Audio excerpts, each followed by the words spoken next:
Welcome to The Explainer. So, the 2026 World Cup is finally upon us, and man, Boston Stadium is gearing up to witness an absolutely historic dual milestone. We are talking about the return of the underdogs, Haiti taking on Scotland. I mean, both of these nations are stepping back onto the ultimate global stage after some agonizingly long absences. You can practically feel the electricity and the anticipation building up in the stands already. It's one of those rare moments in football history that's just going to make for incredibly compelling television. 1974. Let that sink in for a second. That is the massive, undeniable time gap since Haiti's last appearance at a World Cup. Entire generations of fans have waited their whole lives for this exact moment. Now, to really grasp the historical context here, you gotta know this. Haiti has never won or even drawn a single World Cup match in their entire history. Zero. So the team stepping out onto the grass in Boston today, they're carrying decades of anticipation on their shoulders, but also this incredible burning hunger to finally put a mark in that win or draw column. They are back on the grandest stage in international football, and they are bringing a squad that is desperate to shatter a half-century-old drought. And then you look at the other side of the pitch, 1998. For the Tartan Army, this drought has been just as painful. Honestly, the emotional weight of this return really cannot be overstated. You have two fan bases here who have essentially spent decades just looking in from the outside. But for Scotland, this return to the world stage isn't just some nostalgic trip down memory lane. It is a momentous, incredibly high-stakes occasion, and they've got massive ambitions. It's literally two long-suffering footballing nations finally back where they belong, colliding head-on. Okay, let's dive into this. Section 1. Paths to the pitch. How they got to 2026. The sheer contrast in how these two teams actually booked their tickets is staggering. Scotland didn't just qualify, they absolutely roared through a stunning qualifying run. They finished ahead of a powerhouse like Denmark, capping the whole thing off by beating them comprehensively with a 4-2 victory on the final match day. They earned their spot the hard way, playing dominant, really confident football.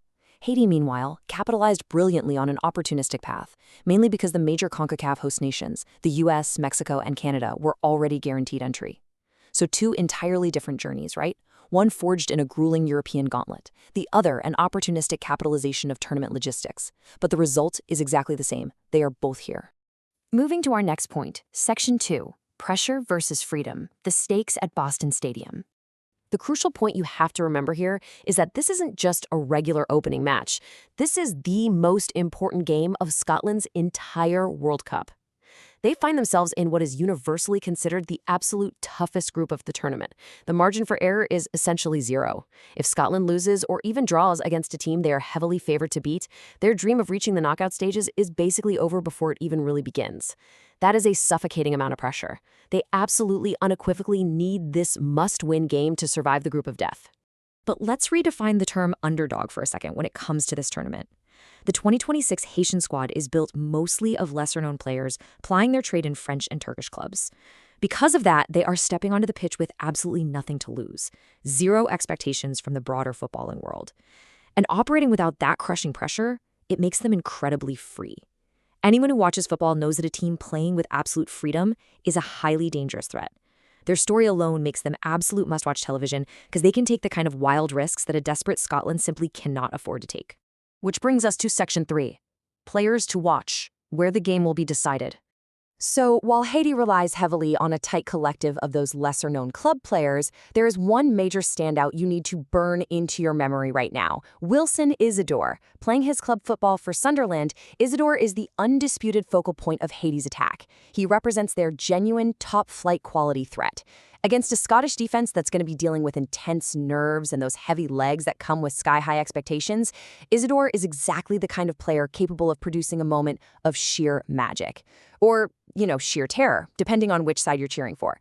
Keep your eyes on him every single time Haiti breaks on the counter. And now for Section 4, 3 bold match predictions. How the action unfolds. All right, prediction number 1 revolves around the first 25 minutes of the match. Remember that crushing pressure we just talked about? Well, Scotland's sheer desperation is going to force them to come out highly aggressive right from the opening whistle. They cannot afford a slow start. They need to settle their nerves and dictate the tempo immediately. Because of that, expect Scotland to throw absolutely everything forward and find the back of the net within the first 25 minutes.